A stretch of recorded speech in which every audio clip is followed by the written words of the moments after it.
যে মেডিকেল বোর্ডের পরামর্শক্রমে আমরা হয়তো ওনাকে দেশের বাইরে নিয়ে যাওয়ার জন্য সর্বোচ্চ পর্যায়ের চেষ্টা অব্যাহত রেখেছিলাম, কিন্তু ওনার যে এয়ার অ্যাম্বুলেন্স যেটি কাতার আমিরের পাঠানোর জন্য যিনি উদ্যোগ নিয়েছেন,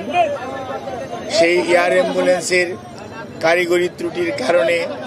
ওটাও যেমন আসতে পারে না, এটা সত্যি কথা। অন্যদিকে মেডিকেল বোর্ডের সদস্যগণ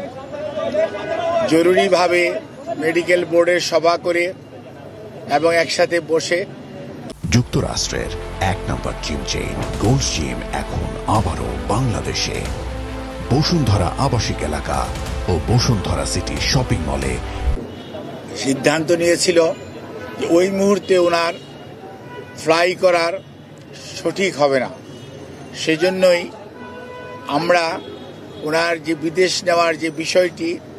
সেটি কিছুটা বিলম্বিত হচ্ছে এবং ভবিষ্যতে হয়তো শারীরিক অবস্থাই বলে দিবে যে ওনাকে কখন বিদেশে চিকিৎসার জন্য নিয়ে যাবে অথবা নিয়ে যাওয়া হবে।